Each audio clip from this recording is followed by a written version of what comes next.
ধুবুৰী কোকৰাঝাৰ জিলাৰ সীমান্তৱৰ্তী পুখুৰীপাৰা দ্বিতীয় খণ্ড গাঁৱত ছাগলী চুৰিৰ ঘটনা।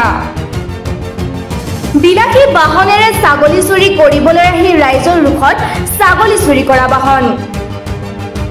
ৰাইজ অহাৰ উমান পাই ঘটনাস্থলীৰ পৰা পলায়ন কৰে ছাগলী চোৰ। ছাগলী চোৰক নাপাই ৰাইজে বাহনখন ভাঙি চুৰমাৰ কৰে।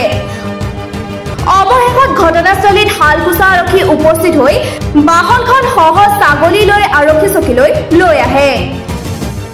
উল্লেখ্য যে পুখুৰীপাৰা দ্বিতীয় খণ্ড গাঁৱৰ বাসিন্দা অজিত ৰায় নামৰ ব্যক্তিজনে নিজৰ ছাগলীজনী পথাৰত বান্ধি থৈ হাজিৰা কাম কৰিবলৈ ওলাই যায়। পিছত A01FB2724 নম্বৰৰ ফ্ৰন্স বাহনেৰে পথাৰত বান্ধি দিয়া ছাগলীজনী চুৰি কৰিবলৈ লোৱাত ৰাইজে খেদি আহে। ৰাইজ অহা দেখি ঘটনাস্থলীত গাড়ী থৈ পলায়ন কৰে চোৰৰ দলটো।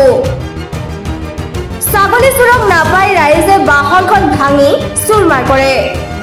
মোৰ নাম শ্ৰী অজিত ৰায়, মোৰ ঘৰ পুখুৰীপাৰা পাৰ্ট 2 বিটিবিটি আসাম। 11টা বজাত 11:30 বজাত মই 8টা বজাত ছাগলীটো শিৱ মন্দিৰ প্ৰাংগণ আমাৰ এখন চালবুৰি পথাৰ আছিল, তাতে বান্ধি দি মই বেলেগৰ ঘৰত কাম কৰিব গৈছোঁ।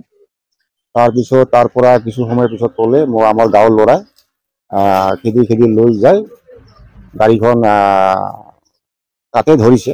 ধৰাৰ পিছত ৰাইজে পাব্লিকে গাড়ীখন এৰি থৈ ছাগলীজনী লৈ গৈছে, তেওঁলোকক ভাগি গ'লে আৰু গাড়ীখন ৰাইজে ভাঙি দিছে। আৰু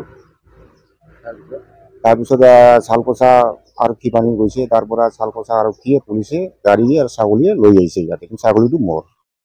কি গাড়ীৰে চুৰ কৰিব আহিছিল? গাড়ীখনৰ নাম্বাৰটো তাতে আছে, কিন্তু গাড়ীখনৰ কাৰেক্ট নামটো ক'ব নোৱাৰি।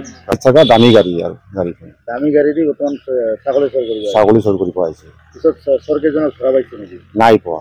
চৰকেইজন এতিয়াও পলাই আছে আৰু নাই পোৱা। গাড়ীখন এৰি সিহঁতে পলাই গৈছে। ৰাইজে ধৰিছে? ৰাইজে ধৰিছে। ৰাইজে এতিয়া কৰাইছে? এতিয়া চালকোচা থানাত আহিছোঁ।